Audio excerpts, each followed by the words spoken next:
Bonjour à tous et à toutes.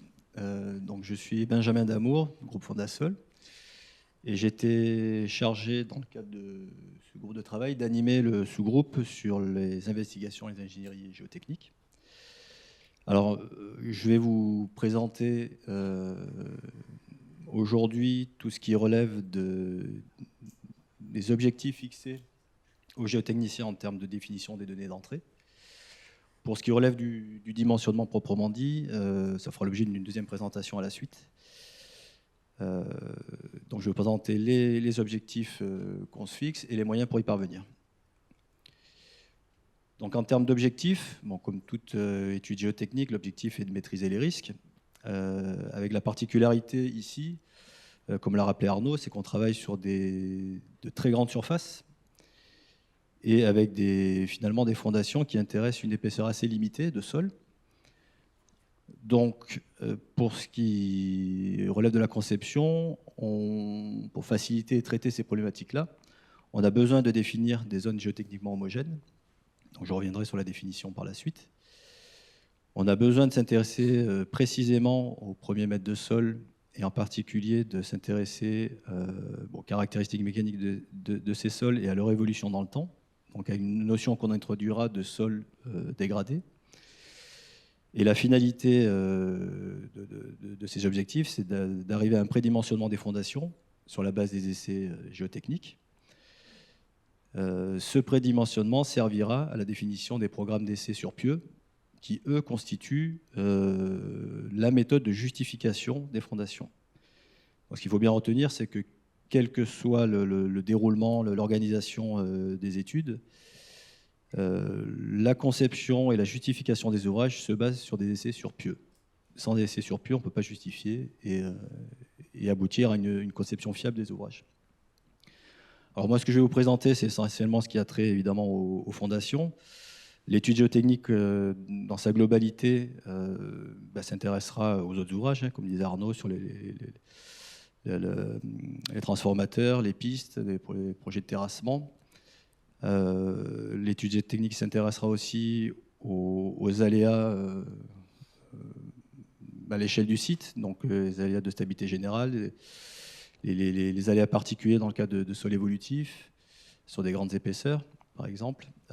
Mais tout ça, ça sera traité, ça ne fait pas partie des recommandations, ça sera traité avec les règles de l'art et les normes en vigueur sur ces sujets. Donc, sur les deux grands objectifs fixés aux géotechniciens, c'est le premier, on l'a dit, c'est de définir des zones d'homogénéité géotechnique. On travaille sur des surfaces qui peuvent être de l'ordre de l'hectare, mais bien souvent plusieurs hectares, voire dizaines d'hectares. Donc, on a besoin de s'intéresser à différents aspects, les aspects géologiques purs, on va dire, donc la nature des sols, leur granulométrie, la présence éventuellement de niveaux indurés ou de passages blocailleux, etc. En gardant toujours à l'esprit que derrière, on va devoir réaliser des fondations courtes et préférentiellement des fondations battues, comme le disait Arnaud. On va s'intéresser aux aspects géomécaniques. Donc, quelle est la consistance et la compacité des sols. Donc là aussi, avec dans l'esprit d'anticiper les problématiques d'exécution, mais surtout de fournir des paramètres de prédimensionnement géotechnique. On va s'intéresser aux aspects hydrogéologiques et notamment à l'influence de la nappe et d'une manière générale de la saturation des sols fins en particulier, et l'impact que ça peut avoir sur la résistance et le comportement. Et on va s'intéresser aux aspects physico-chimiques, avec là pour le coup une attention portée sur la durabilité des matériaux constitutifs des fondations, l'acier et ou le béton, selon les cas de figure. Donc une zone géotechniquement homogène, c'est une zone au sein de laquelle le volume de sol présente des propriétés uniformes sur ces quatre items, avec derrière pour objectif, dans une zone donnée, d'être capable de définir un type de fondation envisageable et d'en assurer le prédimensionnement préalable. Donc pour ça, on y reviendra après, on a un programme, une exigence de programme minimum de reconnaissance qui peut évoluer, qui peut se faire en plusieurs phases, alors même si généralement les investigations sont faites en une seule campagne pour des questions d'organisation et de planning. Ça peut être nécessaire ou du moins intéressant aussi d'optimiser ces zonages grâce à des investigations complémentaires. Je vous ai mis un petit exemple, alors petit exemple parce que ce n'est pas une très grande opération, mais elle a le mérite d'illustrer ce qu'on peut faire en termes d'études, et notamment d'études en amont, avant même de mettre les pieds sur le terrain. Vous avez un extrait de la carte géole ici, où on a un substratum granitique à faible profondeur, donc on se dit déjà qu'on va avoir probablement des difficultés. Et avec la particularité, voilà, on a choisi notre site, on s'est mis pile sur un jeu de failles avec des remplissages de filons de quartz. Donc ça se voit déjà sur la carte géole. On peut déjà faire un zonage en 2 zones, celle qui sera concernée par ces éléments de quartz et puis le reste du site. Ça se voit sur les vues aériennes, ça se voit lors des visites de site également. Et de toute façon, les anciennes s'y étaient pas trompées. C'est une zone qui n'a pas été exploitée d'un point de vue agricole, et on comprend bien pourquoi. Labourer des filons de quartz, ça ne doit pas être évident. Donc, première étape, on peut déjà faire un zonage avec la zone rouge qui correspond à ces filons de quartz, et puis les zones jaunes et bleues qui correspondent au contexte substratum granitique on va dire, classique sur le secteur. Deuxième étape, investigation géotechnique. Donc ici, on a fait des sondages à l'appel, pénétromètre dynamique et sondage pressiométrique. Et on a pu mettre en évidence que dans la zone jaune ici, enfin les 2 zones jaunes, on est dans un contexte où on a un substratum granitique à moins de 2 mètres de profondeur, et dans les zones bleues, à plus de 2 mètres de profondeur. De ce zonage, donc c'est 3 zones définies, 3 solutions ont été proposées, envisageables du moins. Zone substratum faible profondeur, pieux forêt scellé. Zone substratum à plus de 2 mètres, pieux battu. Et zone rouge, préférentiellement des massifs lestés pour éviter d'avoir à travailler ce sol, avec une ouverture sur des pieux forêt scellés, mais forêt du quartz, je pense que ce n'est pas donné à tous les engins, à tous les taillants. Pour la petite histoire, cette opération, dans la zone rouge, il n'y a pas eu de panneaux qui ont été installés. La zone bleue non plus, ça a évolué en termes de surface. Donc on a bien réalisé des pieux forêt scellés dans la zone jaune.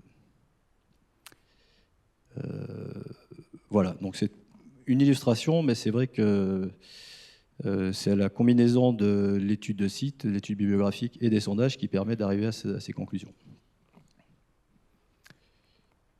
Le deuxième item fondamental dans la conception, c'est les propriétés du sol, des sols de surface. Donc, je vous ai remis le petit schéma de la réaction du sol sur une fondation profonde qui est sollicitée horizontalement en tête et puis avec un moment, ce qui est le cas de manière significative sur les ouvrages sur monopode. Donc on se rend bien compte que si on sous-estime, ou si on surestime la qualité du sol, ou qu'on sous-estime son évolution dans le temps, se pose clairement la question de la stabilité de l'élément de fondation, qui est une fondation très courte. On parlait de 1,50 m, 2 mètres, voire 2,50 m.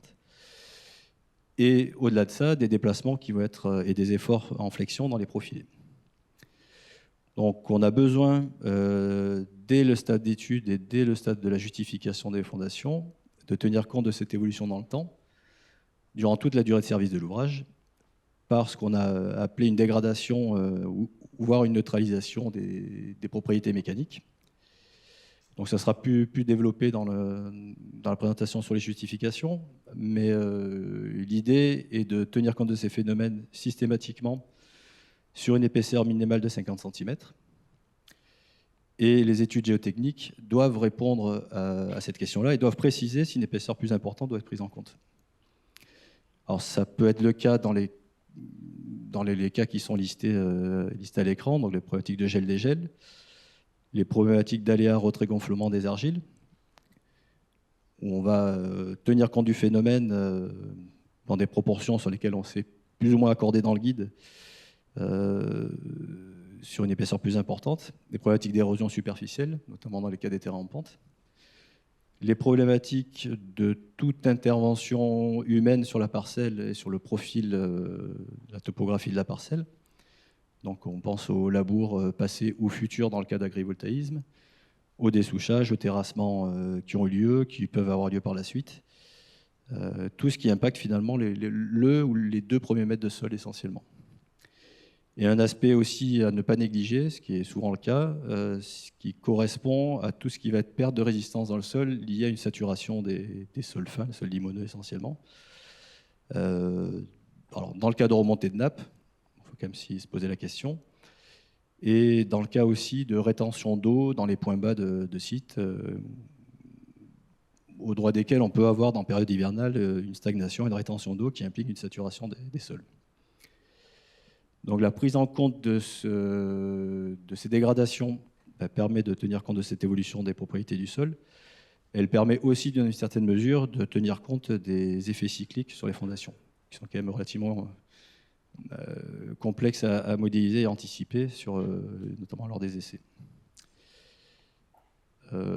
Pour répondre à ces objectifs, on dispose de différents moyens de reconnaissance. Donc je reviens sur les items lithologie géomécanique. Donc en termes de sondage lithologique, c'est essentiellement le plus courant des sondages à la pelle, à la tarière, au carottier, afin de visualiser les sols, de visualiser les éléments qu'on peut retrouver qui peuvent constituer des obstacles au battage. Donc on passe à des niveaux indurés, on pense à des blocs. On pense évidemment au cas de remblai anthropique. Bon, là, ça peut vite poser beaucoup de complications. Ça permet également d'apprécier les conditions de réalisation, donc la tenue des fouilles, la venue d'eau, donc tout ce qui pourrait aussi poser des difficultés, notamment dans le cas d'un forage avec scellement. Ensuite, on va s'intéresser aux propriétés géomécaniques, donc permettant de mesurer, d'obtenir par mesure des paramètres mécaniques pour le prédimensionnement et aussi pour anticiper des difficultés d'exécution. Donc là, la panoplie courante, c'est pénétrométrique et c'est pressiométrique. Ça, c'est pour la partie lithologique et géomécanique. Et si on s'intéresse à l'évolution du sol et de ses propriétés dans le temps, on va aussi regarder la sensibilité à l'eau des sols. Alors, sensibilité à l'eau au sens large, aux variations hydriques, donc problématique de retrait-gonflement, problématique de perte de résistance sous l'effet de la saturation. Donc ça par des identifications en laboratoire. Et pour ce qui traite de la durabilité des fondations, on va s'intéresser à la corrosivité pour le choix de la protection des aciers. Alors protection ou épaisseur sacrifiée de matière. Et sur l'agressivité du sol et de l'eau pour le choix des scellements, des bétons.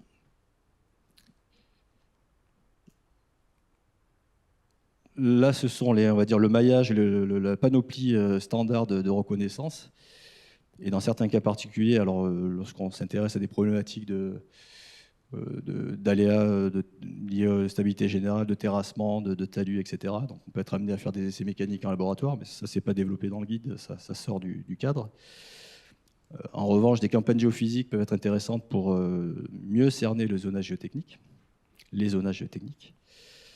Et puis des investigations hydrogéologiques permettent aussi de se positionner sur les aspects de présence de nappe. Permet aussi de faire les prélèvements pour l'agressivité sur le béton. Et puis, bon, au besoin des études et des projets, des compléments d'investigation. J'en parle parce que la campagne, elle se fait pour ce qu'on disait en introduction sur l'intégralité des ouvrages du projet. Nous, ce qui nous intéresse essentiellement, c'est la lithologie et le zonage géotechnique et les épaisseurs des sols de surface pour les fondations. Le guide présente des minima de densité de sondage par type de sondage et également des minima pour les essais en laboratoire. Alors dans la majorité des cas, on travaille sur des fondations qui font ce qu'on disait entre 1,50 m et 2,50 m de profondeur. Donc des investigations descendues jusqu'à 5 mètres de profondeur sont suffisantes, hors aléas géotechniques particuliers évidemment. Et donc on a défini un minimum de sondage de 2 sondages à l'hectare, avec en complément une exigence sur un minimum de sondage lithologique, enfin une proportion minimale de sondage lithologique et une proportion minimale de sondage géomécanique. Alors pourquoi Pour ne pas arriver à des campagnes qui seraient un peu expéditives avec uniquement des sondages pénétrométriques, par exemple. On se baserait que sur des profondeurs de refus pour concevoir tout l'ouvrage. Et on perdrait accès à toute la donnée et aux besoins qu'on a sur la nature des sols et leur évolution possible. Et inversement, baser une campagne uniquement sur des sondages à l'appel, par exemple, on perd là aussi les paramètres pour dimensionner les fondations qui vont devoir descendre de toute façon, généralement au-delà du refus, enfin souvent du refus de l'appel. Cela étant dit, ça laisse quand même le choix d'adapter la campagne, les moyens. L'exigence qu'on aura malgré tout, c'est de maintenir des essais pressiométriques en quantité suffisante ou au pénétromètre statique pour pouvoir se rattacher à la norme 262 et faire le prédimensionnement des fondations. Pour les essais en laboratoire, alors voilà, on l'a déjà évoqué, on s'intéresse aux problématiques de sensibilité aux variations hydriques des sols de surface, donc essentiellement des essais d'identification type GTR par nature, donc teneur en eau, granulo, argilosité avec des valeurs de bleu ou limites selon les cas de figure. Et là aussi, ces essais seront adaptés en fonction des différentes formations qui ont été mises en évidence dans chaque zone d'homogénéité et en complément des linéaires de pistes et de l'ampleur des ouvrages en déblai remblai associés.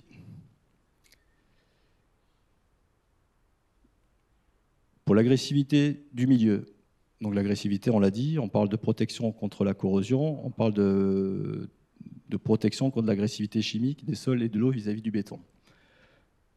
Pour la corrosion, l'approche qui est menée, qui est proposée, c'est de s'appuyer soit sur une norme française qui s'apparente à ce type d'ouvrage, qui est la norme clouage, pour lesquels on a bel et bien des éléments métalliques de faible section dans le sol, scellés ou pas, avec la méthode basée sur des essais, de mesures de résistivité, pH, etc. Soit d'utiliser la norme allemande qui permet de qualifier la corrosivité du sol sur la base d'essais en laboratoire. Et de cette classification-là, soit on travaille avec une épaisseur sacrificielle, ce qui est peu le cas, puisqu'on a le plus souvent des profilés galvanisés.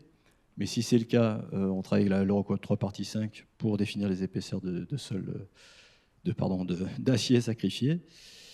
Et soit on a des procédés de protection par galvanisation, et on se reportera à la norme idoine pour définir la classe de protection. Bon, je pense qu'on en parle un petit peu après aussi dans l'exposé sur la justification des fondations. Bon, sur le béton, on reste sur quelque chose de plus classique, de plus habituel, sur la définition d'agressivité du milieu qui permet de définir une classe d'agressivité chimique XA, XA1, 2, 3. Là aussi, des densités minimales en fonction de la surface. On va essayer de cadrer un petit peu les choses. Il me reste peut-être une ou deux petites minutes, c'est bon. Je vous ai juste fini par un petit exemple. Alors là, on travaille sur cet exemple-là juste sur une zone d'homogénéité géotechnique donnée qui doit aboutir à une maquette pour faire le prédimensionnement à la fin. C'est simplement pour illustrer ce qu'on est en droit d'attendre dans un rapport d'étude géotechnique. Un rappel sur le contexte. Alors ici, on est en présence de sols fins plutôt de faible compacité, avec des présences de niveaux de cailloutis calcaires intercalés qui peuvent poser des difficultés de battage. On l'a vu sur certains essais au pénétromètre dynamique lors de la campagne. Et ce qui est important, c'est de bien illustrer aussi les reconnaissances. Là, je vous ai remis une photo dans le sondage où on identifie et on présente la tenue des parois, qui ici est plutôt bonne dans ces matériaux-là. On voit apparaître aussi sur les photos les éléments de cailloux calcaires qui nous posaient question. Donc c'est important de bien illustrer ce qu'on a sur le terrain pour que ça soit bien perçu aussi par tous les acteurs après qui vont procéder au dimensionnement. Et donc, un contexte plutôt favorable à la réalisation de pieux métalliques battus, avec toutefois une réserve possible sur le risque de refus sur les niveaux de cailloux calcaires. Donc une deuxième solution secours avec des pieux forêts scellés dans le cas présent.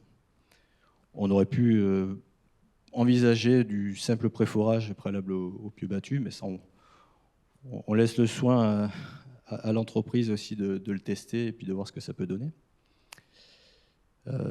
Donc ça, c'est le contexte, les solutions.